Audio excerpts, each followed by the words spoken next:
Welcome to EPG Pathshala. I am Dr. Shayantani Pal, Department of Ancient Indian History and Culture, University of Calcutta. Today we are going to discuss about the Indian polity, and the name of this module is Polity in Early Bengal. So here are our learning objectives. We should begin our study with the study of the regional polities. Why the study of regional polities are important to form a background of Indian polity in general. Then we shall learn about early Bengal, and we should study the map and introduce the region of our study. Then the process of state formation in early Bengal. This has been regarded as a process of secondary state formation. So we would analyze what is the process of secondary state formation. Then the earliest evidence come from an inscription in the Shushunia Hill at Bakura. I will show you and analyze the content of the inscription. Then we will move on to another sub-region. This concept of sub-region I will discuss in the next slides. Then we shall discuss the development of polity in different sub-regions of Bengal, like Banga, the central delta, then Varendra or North Bengal, then rise of the Gowda as a regional power, then southeastern Bengal, which is which becomes very important as a sub-region from the Gupta period onwards. So we have to study the sub-regional polity of southeastern Bengal separately. Then we would discuss about the regional powers, the Palas, the Chandras and the Senas. Then we will end our discussion on Bengal polity. To begin with, some introduction regarding the study of regional polities. When did this interest in the study of regional polities grew up? The study of regional polity in early medieval India has become a subject of much interest among the present historians. Earlier, when the nationalist historians used to work, they used to study the polities of different regions of India as a whole. So K.P. Jaiswal, who is one of the foremost among the nationalist historians, he wrote a book on Hindu polity in 1924. So it was a general study on different polities of early India. So at a later period, the study of regional polities became current. In the latter part of the 20th century, with the introduction of the model of feudal polity, which was introduced by the Marxist historians like D.D. Kosambi, R.S. Sharma, the model of feudal polity into early Indian history, when this was introduced, the study of regional polities came to be very significant. Still later, the interest in the study of regional polities are being continued in order to understand the process of the formation of regional societies throughout India in the 10th century period. Now this 10th century period, the post 10th century period, is very important in the formation of regional societies. So the regional polities play a great part in the formation of regional societies. So now we shall do a case study on the formation of polity and the development of polity in early Bengal. So what is early Bengal? Now see, early Bengal has no separate connotation, because when we study the period from the 5th to the 13th century, there was no Bengal. Bengal was not a homogeneous entity. The name of Bengal, even it did not exist then. So early Bengal broadly referred to the Bengal Delta comprising present West Bengal and Bangladesh, and it was not a homogeneous unit in our period of study. It was B.M. Morrison who pointed to the existence of 4 sub-regions in early Bengal.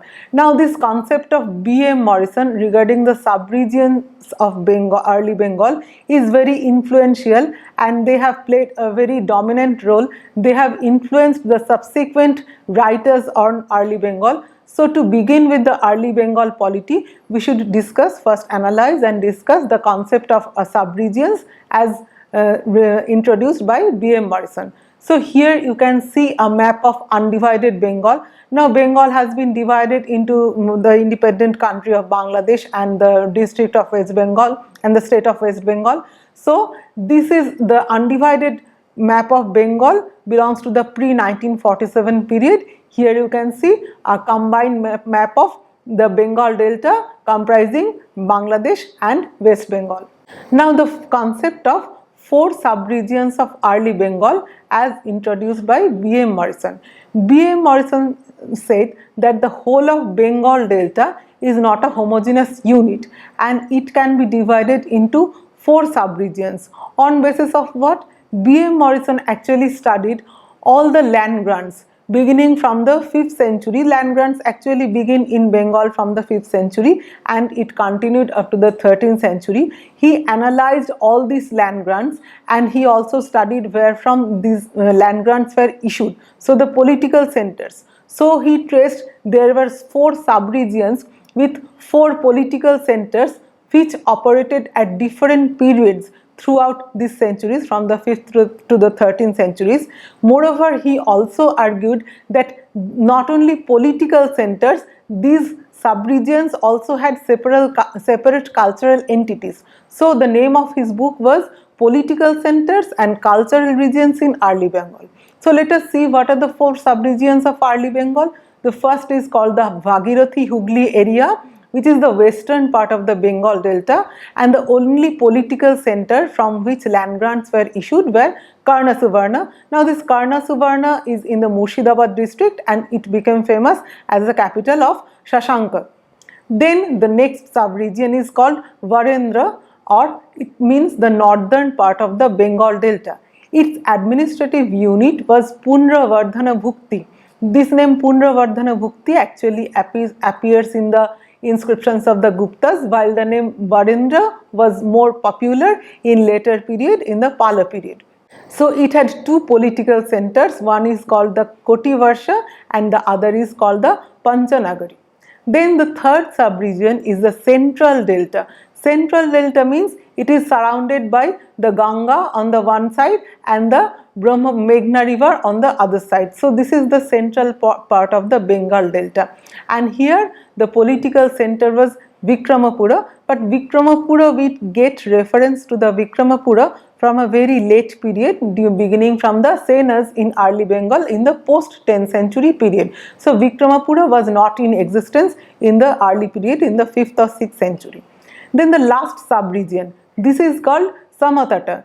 It appears earliest in the 4th century inscription of Samudragupta, which is very famous, the Allahabad pillar inscription of Samudragupta. And this Samatata now comprises the district of Kumilla and Noakhali in Bangladesh, and also most probably the Chittagong in Bangladesh. Although at a later period, Chittagong forms a separate kingdom known as Harikela from the 7th century. Still, the Samatata and Harikela were earlier, they formed a single sub-region. So this is called the sub-region of southeastern Bengal. Here you can see a map drawn by Morrison. This shows the 4 sub-regions of the Bengal Delta, the Varendra, Punravardhana Bhukti, Samatata and Vanga, which I have already discussed. Now the process of state formation in early Bengal has been regarded as a process of secondary state formation. What does it mean? The secondary state formation actually means that the inspiration for state formation came from a different center. What was that center? In the case of Bengal, it is actually Magadha with its capital at Pataliputra. Now Pataliputra in South Bihar, state formation took place at a very early period. From 6th century BC, we find several Mahajanapadas and one of them was Magadha. And in 4th century BC, we again find that Magadha formed the most dominant power in the Ganges Delta. So probably from this Magadha, the inspiration of state formation came into Bengal. So this has been regarded as a process of secondary state formation, since this drew its inspiration from Magadha. Now the historical process of state formation and agrarian expansion are interconnected and they manifest themselves as secondary state formation. This was again accompanied by expansion of sedentary agrarian society, because if you do not have the support from agriculture, if you do not have the taxes, the state formation, the process of state formation would not happen. So Magadha in South Bihar was a center from which influence of such process came into Bengal. This process of secondary state formation in early Bengal has been traced from the 5th century onwards, but please remember that in different sub-regions it developed independently and it had several aspects of development, since the agrarian background, the geographical background of these 4 sub-regions actually varied. So the process of state formation actually varied in these 4 sub-regions. Now, the earliest evidence of the formation of a monarchical polity in early Bengal. This comes from a very isolated area, which is the Shushunia Hill in the Bankura district of West Bengal. I regard it as an isolated area since we have some evidences, antiquities of prehistoric period from the Shushunia Hill. Then in the early historic period, we do not have any other evidence from this Shushunia Hill. Even after the inscription I will discuss, that is a 4th century inscription, after that we do not have any other evidence from the Shushunia Hill. So only on the basis of a single evidence, that is the Shushunia rock inscription of Chandravarman, we can trace the development of a monarchical polity in Bengal. This is a 2-line Sanskrit inscription and it belongs to the 4th century, and it records that the cave is donated to Chakraswami. Who is Chakraswami? Chakraswami is an aspect of Vishnu, God Vishnu. So the cave was donated to Chakraswami by Maharaja Chandravarman, who is the son of Maharaja Singhavarman, and he calls his kingdom as Pushkarana. Now this use of the title Maharaja, this is very important, because the title Maharaja originally derived from the Greek title Basileos Basileon. This was used by the Guptas and their contemporaries. So this type of title became very current during the Guptas. So it is probably from the Guptas that Chandravarman borrowed this title. This is a picture of the Shushunia Hill in Bankura, and below you can see the Shushunia Hill inscription in 2 lines, and on the top of the inscription you can see the representation of Chakra, which actually represents God Vishnu. So Chakravarman dedicated this cave in honor of God Vishnu.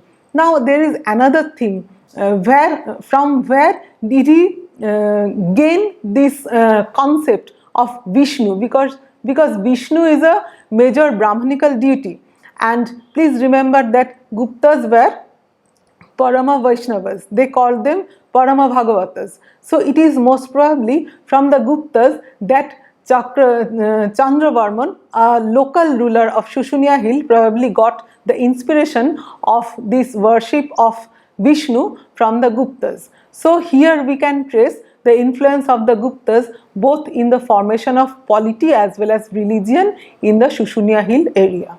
Now we would study another sub-region, which is Vanga, the central delta, in the 6th century. In the 6th century, we have several inscriptions from the central part of the Bengal delta. Earlier, we have the Vangas as a collective unity who appear in the Bodhayana Dharma Sutra, which belongs to the 3rd to the 2nd centuries BCE, the Raghuvangsha of Kalidasa, and in the Mehrauli iron pillar inscription, a very famous inscription in Delhi. It belongs to King Chandra of the 5th century. So in this text and inscriptions, the Vangas appear as a collective unity. There is no reference to the name of the king of Vanga. So all these references suggest the existence of the social organization. Now the formation of monarchical polity in the Vanga sub-region may be seen in the 6th century on the basis of some inscriptions. The central part of the Bengal delta, Vanga, was incorporated into the kingdom of a group of rulers in the 6th century.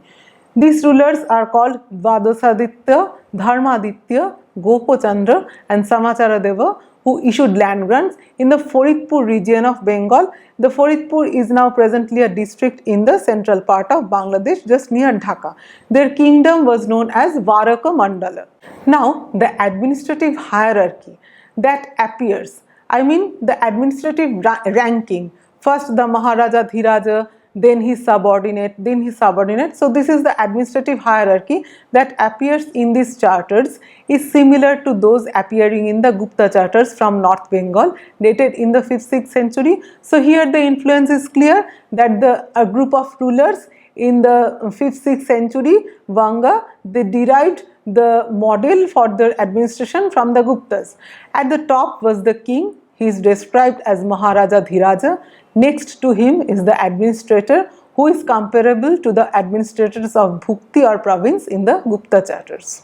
Now, the Gupta polity in Punravardhana. This belongs to an earlier period than it begins from the 5th century. There are several offices are called Adhikaranas of different levels under the Guptas.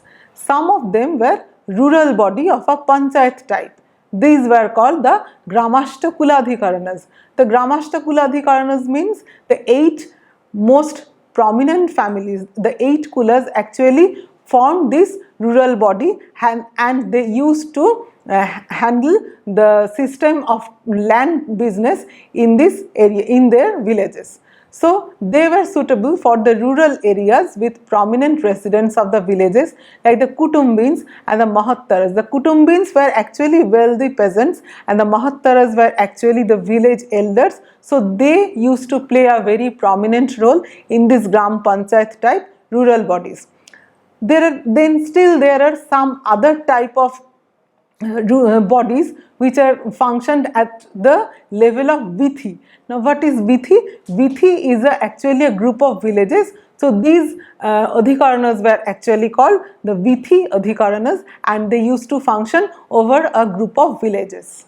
In Punravardhana Bhukti, which is the province of Punravardhana, the governor or the Kumaramatya, the governor had the title Kumaramatya of Koti Varsha Vishaya. Now this Koti Varsha Vishaya is actually the center of Punravardhana Bhukti, the headquarter of this Bhukti. The governor of this Vishaya was always appointed by the governor of Bhukti, who again was appointed by the emperor. So this in this example we can clearly see how the central administration was trying to control the administration of the Bhukti, because the emperor, the Gupta emperor, is directly appointing the governor of the Bhukti, and the governor of the Bhukti actually in his turn he appoints the governor of the Vishaya, and the governor of the Vishaya actually rules over the Gram Panchayats or the villages. So this is the system of administrative ranking, the hierarchy created by the Guptas to rule this part of Bengal. The Adhishtanadhikarana again means the office of the city, and these were obviously different from the rural bodies like Vithi Adhikarana or the Gramashtakuladhikarana.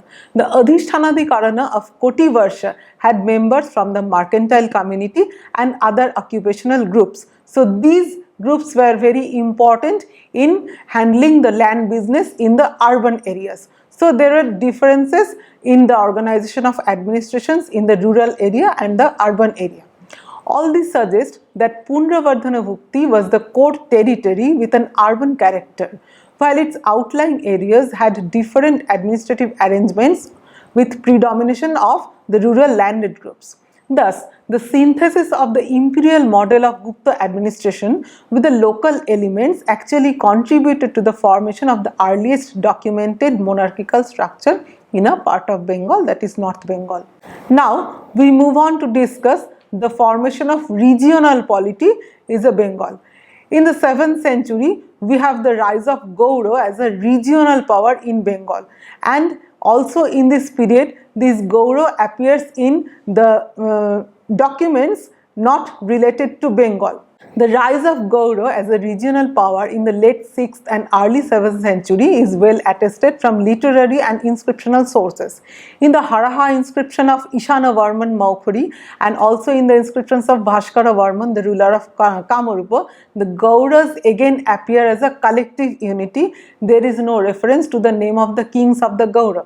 The earliest king of the Gaura, whose name we get, is Shashanka. In the 7th century, Shashanka was acknowledged as the lord of Gaura in the by the authors like Banabhatta, like Xuanzang, the Chinese pilgrims, and also by the rulers of Kongada. Kongada means a part of Orissa. So by these rulers, by the rulers who do not belong to Bengal, the Shashanka has been regarded as the king of Gaureshwara. Now we will move on to another sub-region, which is southeastern Bengal or Samatata, as I have already discussed that this is a very important sub-region of early Bengal. Southeastern Bengal first appears under the name Samatata in the Allahabad pillar inscription of Samudragupta in the mid 4th century. The earliest references to subordinate rulers in Bengal are found in the 2 copperplate inscriptions of Vainyagupta. Now this Vainyagupta is actually known from his land grant charter in Gunaighar. Gunaighar is a village in the Kumilla district of Bangladesh and also belongs to the Samatata sub-region Bengal. He ruled in this sub-region of Bengal in the early 6th century. Now later a new charter of Vainyagupta records an earlier grant made by Maharaja Nathachandra in 91 Gupta era. Now see, 91 Gupta era is actually 410 CE. So this charter, which was discovered very recently, this refers to the formation of monarchical polity in early Bengal as early as the 5th century. So this is a map of southeastern Bengal, the region of Samatata and Harikala. As I have already discussed, that Samatata now incorporates the districts of Kumilla and Noakhali, and Harikala incorporates the districts of Chittagong. Now we will discuss about the semi-independent chiefs of southeastern Bengal and how a hierarchical political structure developed in early Bengal under these semi-independent rulers. From the middle of the 7th century, southeastern Bengal or Samatata became the center of activity of a number of semi-independent and independent local rulers. As the state enhanced its control over rural society in the following century, the power of the subordinate rulers who constituted part of its ruling bloc also grew in proportion, and their organization into a hierarchical order proceeded under the king. These kings used the title Prapta Pancha Mahashabda. Now what is the meaning of Prapta Pancha Mahashabda? Prapta Pancha Mahashabda means one who have obtained the 5 sounds. Actually this is a military rank, and this title was used by the subordinate rulers. So this refers to the subordinate rulers. All of them were semi-independent rulers functioning in Samatata in the 7th century. So all these indicate a complex and hierarchized polity existing in Samatata. In the 2 of the records of the semi-independent chiefs, one Parameshwara or Brihat Parameshwara appears. Now who can be a Brihat Parameshwara? Only a overlord to a subordinate chief can be called a Brihat Parameshwara, but unfortunately his name is not mentioned. Then scholars have suggested that he might be the lord of Gaura or he might be the lord of Kamarupa. We do not know, but it is clear that these semi-independent chiefs actually functioned under an overlord who is called Parameshwara or Brihat Parameshwara in their record. Now the independent kings. At the beginning of 8th century in southeastern Bengal, the Devas began to rule, and Ananda Deva of this family, he assumed the epithet Vangala Mriganko. Now Vangala is actually a part of Vanga, the central part of the delta. So the Vangala Mriganka means the moon of Vangala. So he declares that he is the independent king or the moon of Vangala. Now the Chandras. The Chandras actually began to rule from the 9th-10th century onwards, and they may be called a regional ruler like the Palas, because at a time they came to control the whole of the eastern part of the delta. the Chandras created a wider power base incorporating Samotata, Vanga and the Sylhet region in the 10th century. They established their seat of power at Vikramapura in the Dhaka area of central Bengal. They entered into conflict with other two major powers of the sub-region, that is the Palas of Kamarupa and the Palas of Bengal and Bihar, which suggests that the Chandras were equally powerful like the Palas of Bengal and Bihar and also the Palas of Kamarupa. So they may be called given the status of regional rulers controlling the eastern part of the Bengal Delta. And now the Palas, who are very famous, and the formation of regional polity in early Bengal is very important under them. The regional polity of early Bengal was further strengthened under the Palas, who occupied a large part of South Bihar and North Bengal for 4 centuries, from the 8th to the 12th centuries. The Palas were more interested, however, in the politics of North India. They were not at all interested in the politics of the southeastern Bengal, but they were more interested in controlling Kannauj or Kanyakubja, which became the royal capital after Harshavardhana. So they were more interested in the politics of North India. In North Bengal or Varendra or Punravardhana, the Palas issued a series of land grants. This is the Jagjivanpur copper plate of Mahendrapala. Jagjivanpur is a village in the Malda district of West Bengal, and you can see the beautiful seal of the Palas with the Dharma Chakra and surrounded by 2 deers. The Palas were Buddhists, so they have put these images on their seals. Now the role of the subordinates under the Palas, this is very important because under the Pala rule, the subordinate rulers were firmly incorporated into the administrative apparatus as its components, as shown by the addressee of the grants, which include Raja, Rajanaka, Rajaputra, Mahasamanta and so on. Under the Palas, a range of subordinate chiefs used to function. They held titles like the Mahasamanta, the Mahasamantadhipati, the Mahasenapati, the Mahasainyapati, etc. Now there is another evidence, the Ramacharita of Sandhyakara Nandin. It refers to it was composed by the Sandhyakara Nandin, who was a court poet under Madanapala, the last ruler of the Pala kingdom.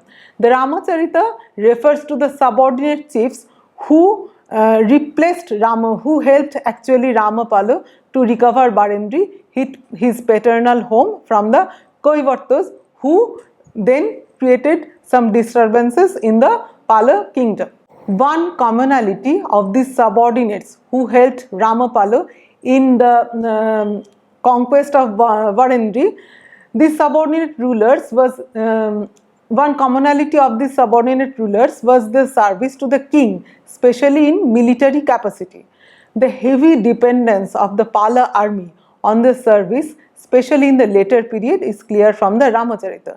These chiefs mostly belong to the forest tracts of southwestern Bengal and Orissa, and some of them might have been tribal roots. This indicates the range of subordinates with varying backgrounds under the Palas. Now we would discuss the polity under the Senas. The Senas were the first power in early Bengal who controlled the whole Bengal Delta. It is evident from their land grants. Their land grants are distributed throughout the whole of the Bengal Delta, whereas earlier the Palas had their land grants only from the northern part of the Bengal. The Senas had their land grant distributed over the whole of the Bengal Delta. This indicates that the Senas were the first power to control the whole of the Bengal Delta, not any particular sub-region. The Senas captured power in the last quarter of the 11th century. Originally the Senas had come from the Karnataka country because they call themselves in their inscription Karnataka Kshatriyas. Vijayasena, he is the first prominent ruler among the Senas. He captured Rada. Rada is the southwestern Bengal, from which we have already discussed and evidence the Shushunia rock inscription. Vijayasena captured Rada and North Bengal. North Bengal was the stronghold of the Palas. So this capture of North Bengal from the Palas by Vijayasena actually indicates that the Pala power was actually replaced by the Senas. The Senas were the first power thus who granted land in almost all the sub-regions of Bengal, in North Bengal, Pundrabardhana Bhukti, in western and southwestern Bengal, that is Radha and Vardhamana Bhukti, the southern Bengal or Khari Mandala, and the central Bengal or Banga. Thus, the Senas may be regarded as the first power to establish their political authority throughout the Bengal Delta. This is the Deopara stone inscription of Vijayasena. It is written, as you can see, it is written in a beautiful script, very symmetrical. This is called the Gauri script. It is also called the Proto-Bengali script. So the Senas were also responsible for the introduction of the Gauri or Proto-Bengali script, which created much impression in the evolution of the Bengali script at a later period. Not only Bengali script, every scripts of Eastern India, including the Assamese script, the Oriya scripts, etc. Now, the term Pala Sena era. How far the term Pala Sena era is justified as the level of a particular period from the 8th to 12th century in early Bengal. Questions have been raised as to how far the label Pala Sena age is justified for the period between the 8th to the 13th centuries in Bengal, when the several powerful ruling lineages like the Chandras, the Varmans and the Devas were in control of the southeastern part of the delta. As I have already discussed that the Chandras were very powerful, almost equally powerful like the Senas, and they were controlling the whole of the eastern delta. So why we should omit them from the label of a period? We should, so D.C. Sarkar, who is an authority over the history of Bengal, he precisely suggested that this Pala Sena era can also be conveniently designated as either the Pala era or the Pala Sena Chandradeva era. In this regard, a recent author has expressed the view that only the identity of a specifically Sena period of history is more convenient to visualize on the basis of the geographical distribution of epigraphic records of the Sena family. The Palas have left their imprint rather in the arts of Eastern India but not in the polity of Eastern India. Now, how we can link the polity of Bengal with the contemporary early medieval polities? Were the characteristics of early medieval polities current in early Bengal? The case of Bengal studied in the present article can be compared meaningfully with those in the other regions, especially in Western India, where the deeds of the Samantas and their hierarchical formation are clearer in both inscriptional and textual evidences. So the comparative studies within Bengal and beyond, with emphasis on the power relation and its dynamism, would lead us to a better understanding of the political formation of early medieval India. So this justifies why we should study the polity of early Bengal as a separate module. Now, to summarize, in this way, the region now incorporated in West Bengal and Bangladesh had developed its own polity in the period under study. Its northern part came within the purview of the Magadhan rulers from an early period, and monarchy evolved under the influence of Magadha from the 4th century, both in the sub-regions of western part of the Bengal Delta and also in Samatata, and it was followed by a complex hierarchized polity, which is again a characteristic of early medieval polity with subordinate rulers with varying status. Thank you.